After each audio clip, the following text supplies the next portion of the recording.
count them points of views when I see it my way.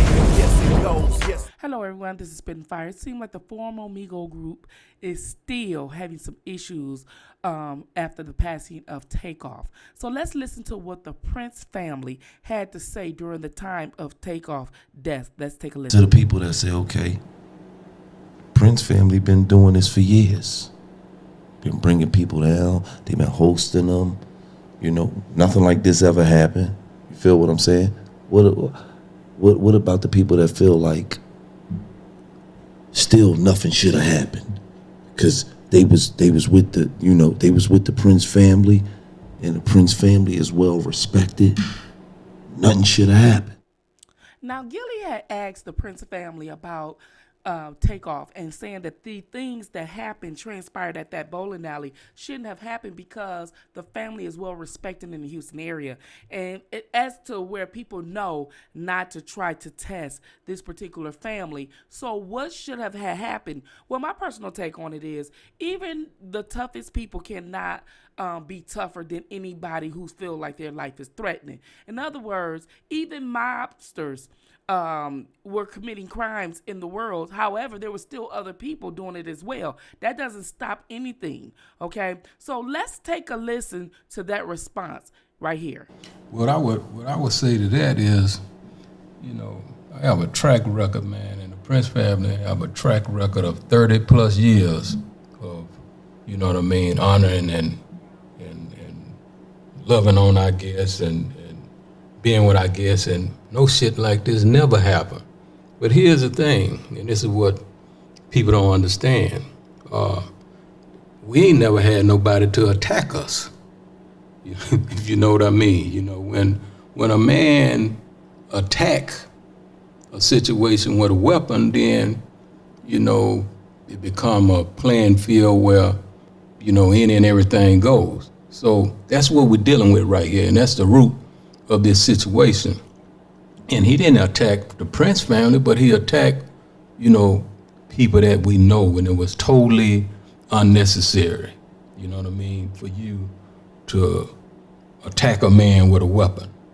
Because what that's gonna do is put a man in a position where he wanna protect himself.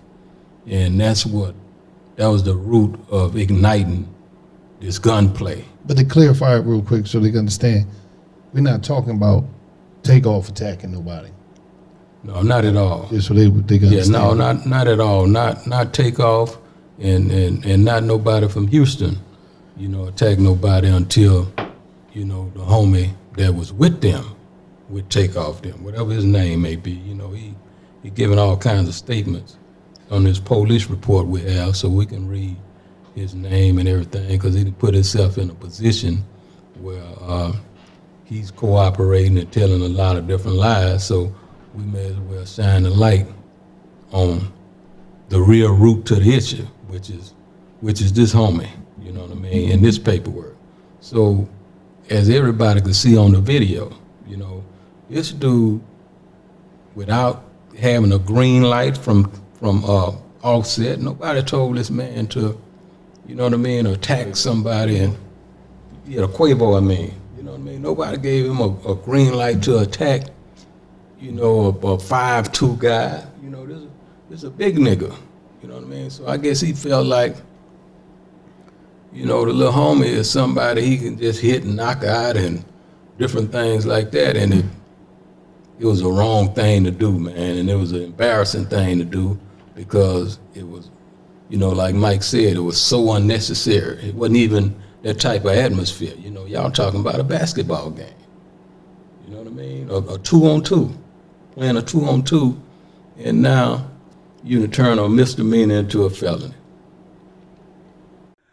Okay, so we see Jprince had made a statement about what transpired the night that Takeoff was killed at the bowling alley. And everyone, including Spitting Fire channel, had indicated that, or was told that it was over a dice game.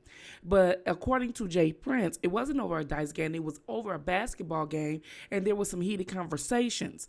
And he was saying it as if, like, Quavo had tried to in street vernacular, punk out someone that was a smaller guy, and or hit or try to bully.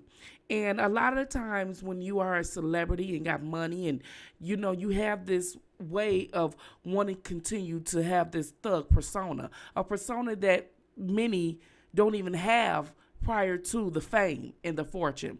And that was something that I was on another platform and they were speaking about that. However, getting back on Jprince, he was saying, that was a whole different altercation to where it put the young man in a place, or whoever he was with, in a predicament to feel like they had to defend themselves or whatever. And unfortunately, bullets don't have names. So it could have been to the point where Quavo was struck by the bullet. Now, I don't know, because they were saying that he was hit twice. So I'm not for sure if he was the target or he was your man's running off at his mouth, so I'm going to take you, or whatever happened. Did Quavo get into an altercation and take off, tried to, if one jump, I jump, and all that type of situation?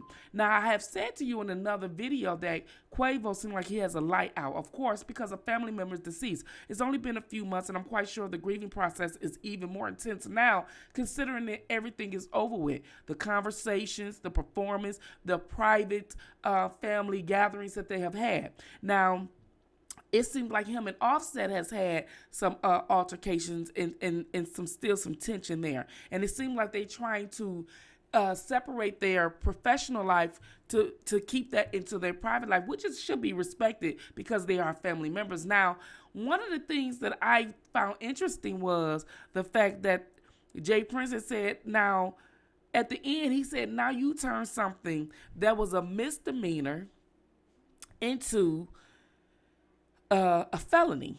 Right? Because if it was a fight, it would have just been a misdemeanor. But then somebody pulled out a gun, and people don't fist fight anymore. They hadn't done that for years, which I embrace to go back to.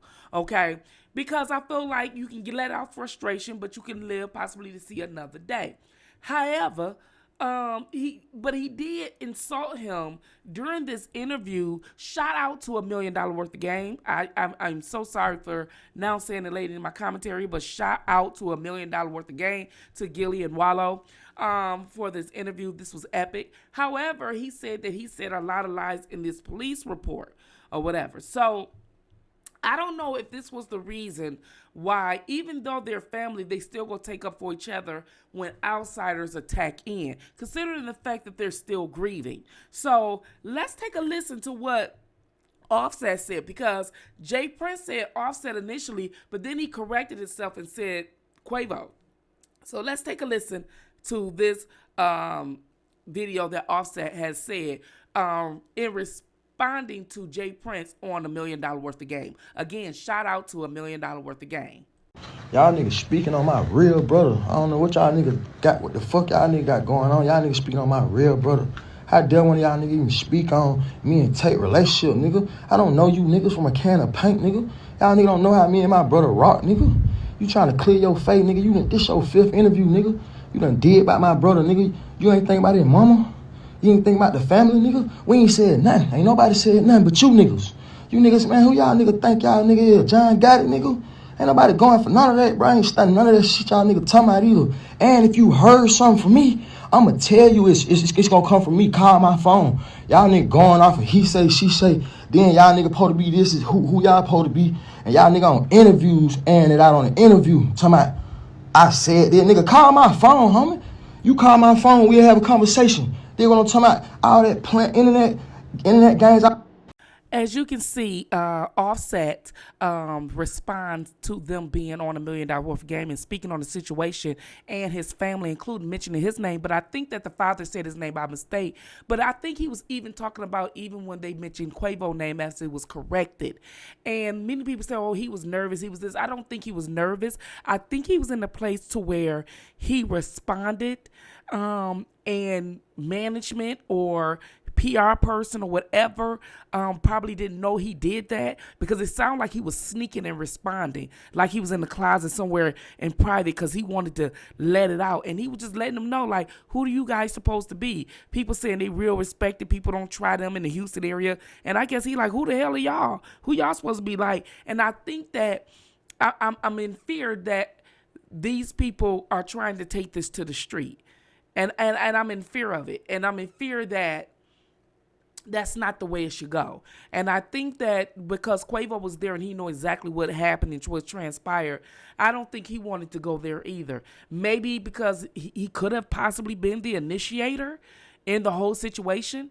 But it's unfortunate because even in then, you know, you got to be careful where you go into someone else's territory because you don't know what you're entering.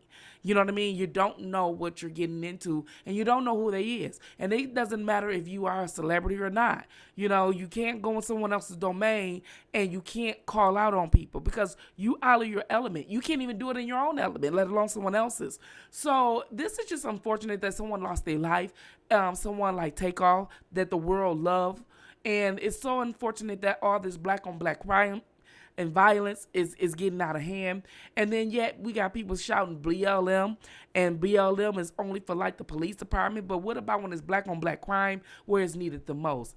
So unfortunately, this is a sad situation. The parents are still grieving. The family is grieving. And I'm quite sure the Prince family feeling some type of way because they're doing interviews about it. Now, are they doing interviews about it to get back on the spotlight and the good graces of the public? Because people like Takeoff so much that they probably feeling the heat? Or are they truly genuine, sorry for the mishap that took place in their city, considering they're supposed to be a well-respected family and that those of the public eye supposed to be able to come there without any tension? I don't know. But as this stuff updates, I will definitely bring it to you on Spitting Fire. No one breaks it down like me. Thank y'all for tuning in. And shout out again to Gilly and Wallow, $1 million worth of game. This is for commentary purposes only, protected by Section 107 of the Fair Use Act. Thank you. And shout out to, again, to $1 million worth of game. They did an awesome job. Fire out.